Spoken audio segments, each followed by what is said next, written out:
Judge Kavanaugh, earlier today, Dr. Christine Ford sat in that same chair, and under oath, she said clearly and unequivocally that she was the victim of sexual assault at your hands. She answered our questions directly, and she didn't flinch at the prospect of submitting herself to an FBI investigation of these charges. We know, and I'm sure she's been advised by her attorneys, that a person lying to the FBI can face criminal prosecution. You have clearly and unequivocally denied that you assaulted Dr. Ford. With that statement, you must believe that there is no credible evidence or any credible witness that could prove otherwise. You started off with an impassioned statement at the beginning, and I can imagine, try to imagine what you have been through or your family's been through, and I'm sure I wouldn't get close to it. But it was an impassioned... No, you wouldn't. I'm sure I wouldn't. It's an impassioned statement. And in the course of it, you said, I welcome any kind of investigation. I quote you. I welcome any kind of investigation. I've got a suggestion for you. Right now, turn to your left in the front row, to Don McGahn, counsel to President Donald Trump. Ask him to suspend this hearing and nomination process until the FBI completes its investigation of the charges made by Dr. Ford and others, and goes to bring the witnesses forward and provides that information to this hearing. I'm sure that the chairman at that point will understand that that is a reasonable request to finally put to rest these charges if they are false, or to prove them if they are not. You spent 2 years in the White House office that approved judicial nominees. You turned to the FBI over and over and over again for their work. Let's bring them in here and now. Turn to Don McGahn and tell him it's time to get this done. An FBI investigation is the only way to answer some of these questions. Stop the clock. This committee is running this hearing, not the White House, not Don McGahn, not even you as a nominee. We are here today because Dr. Ford asked for an opportunity here. I know you did too as well. In fact, maybe even before she did. We're here because people wanted to be heard from charges that they all thought were unfair, or activities like sexual assault was unfair. So I want to assure Senator Durbin, regardless of what you say to Senator Don McGahn, we're not suspending this hearing. Proceed to answer the question, or whatever, or if the gentleman... I'll just say this. If you, Judge Kavanaugh, turn to Don McGahn and to this committee and say, for the sake of my reputation, my family name, and to get to the bottom of the truth of this, I am not going to be an obstacle to an FBI investigation, I would hope that all the members of the committee would join me in saying we're going to abide by your wishes and we will have that investigation. I welcome whatever the committee wants to do, because I'm telling the truth. I want to know what you want to do. I'm telling the truth. I want to know what you want to do, Judge. I'm innocent. I'm innocent of this charge. Then you're prepared for an FBI investigation? They don't reach conclusions. You reach the conclusions, No, Senator. but they do investigate questions. I'm innocent. And you can't have it both ways, Judge. You can't say here at the beginning, I wanted a hearing. Moment, Look, I welcome any kind of investigation. This thing was sprung on me. This thing was sprung at the last minute after being held by staff. You know, Judge, and I called for a hearing immediately. If there is no truth to her charges, the FBI investigation will show that. Or are you afraid that they might not? Come on, gee whiz. The FBI does not reach. You know that's a phony question, because the FBI doesn't reach conclusions. They just provide the 302s. With 302s, so I can explain to people who don't know what that is. They just go and do what you're doing, ask questions, and then type up a report. They don't reach the bottom line conclusion. This morning I asked Dr. Ford. I asked her about this incident where she ran into Mark Judge at a Safeway. And she said, sure, I remember, 6 or 8 weeks after this occurrence. Well, someone at the Washington Post went in and took a look at Mr. Judge's book and has been able to, the run that he wrote about his addiction and his alcoholism. And they have narrowed it down what they think was a period of time, 6 or 8 weeks after the event. And he would have been working at the Safeway at that point. So the point I'm getting to is we at least can connect some dots here and get some information. Why would you resist that kind of investigation? Why would you resist that kind of investigation? Sir, I welcome I wanted the hearing last week. I'm asking about the FBI investigation. The committee figures out how to ask the questions. I'll do whatever. I've been on the phone multiple times with committee counsel. I'll talk to. Judge Kavanaugh, will you support an FBI investigation right now? I will do whatever the committee wants to. Personally, do you think that's the best thing for us to do?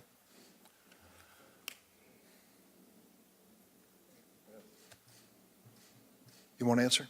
You know, look, Senator, I've said I wanted a hearing, and I said I was welcome anything. I'm innocent. This thing was held when it could have been presented in the ordinary way. It could have been held and handled confidentially at first, which was what Dr. Ford's wishes were, as I understand it, and wouldn't have caused this, like, destroyed my family like this effort has. I think an FBI investigation will help all of us on both sides of the issue. Senator Graham asked for the floor, but before he does, it seems to me that if you want to know something, you got the witness right here to ask him. And secondly, if you want an FBI report, you can ask for it yourself. I've asked for FBI reports in the past, in the 38 years I've been in the Senate. Senator Graham. Are you aware that at 9:23 on the night of July the 9th, the day you were nominated to the Supreme Court by President Trump, Senator Schumer said, 23 minutes after your nomination, I will oppose Judge Kavanaugh's nomination with everything I have. I have a bipartisan, and I hope a bipartisan majority will do the same. The stakes are simply too high for anything less. Well, if you weren't aware of it, you are now. Did you meet with Senator Dianne Feinstein on August 20th? I did meet with Senator Feinstein. Did you know that her staff had already recommended a lawyer to Dr. Ford? I did not know that. Did you know that her and her staff had this allegations for over 20 days? I did not know that at the time. If you wanted an FBI investigation, you could have come to us. What you want to do is destroy this guy's life, hold this seat open, and hope you win in 2020. You've said that, not me. You've got nothing to apologize for. When you see Sotomayor and Kagan, tell them that Lindsey said hello, because I voted for them. I would never do to them what you've done to this guy. This is the most unethical sham since I've been in politics. And if you really wanted to know the truth, you sure as hell wouldn't have done what you've done to this guy. Are you a gang rapist? No. I cannot imagine what you and your family have gone through. Boy, y'all want power. God, I hope you never get it.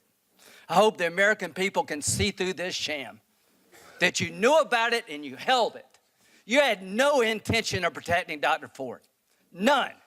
She's as much of a victim as you are. God, I hate to say it because these have been my friends. But let me tell you, when it comes to this, you're looking for a fair process. You came to the wrong town at the wrong time, my friend. Do you consider this a job interview? The advice and consent role is like a job You interview. consider that you've been through a job interview. I've been through a process of advice and consent under the Constitution. Which Would you say you've been through hell? I've been through hell and then some. This is not a job interview. Yeah. This is hell. This is going to destroy the ability of good people to come forward because of this crap. Your high school yearbook. You have interacted with professional women all your life, not one accusation. You're supposed to be Bill Cosby when you're a junior and senior in high school. And all of a sudden you got over it. It's been my understanding that if you drug women and rape them for 2 years in high school, you probably don't stop. Here's my understanding. If you lived a good life, people would recognize it, like the American Bar Association has the gold standard. His integrity is absolutely unquestioned. He is the very circumspect in his personal conduct, harbors no biases or prejudices. He's entirely ethical, is a really decent person. He is warm, friendly, unassuming. He's the nicest person. The ABA. The one thing I can tell you, you should be proud of. Ashley, you should be proud of this, that you raised a daughter who had the good character to pray for Dr. Ford. To my Republican colleagues, if you vote no, you're legitimizing the most despicable thing I have seen in my time in politics. You want this seat? I hope you never get it. I hope you're on the Supreme Court. That's exactly where you should be. And I hope that the American people will see through this charade. And I wish you well, and I intend to vote for you, and I hope everybody who's fair-minded will.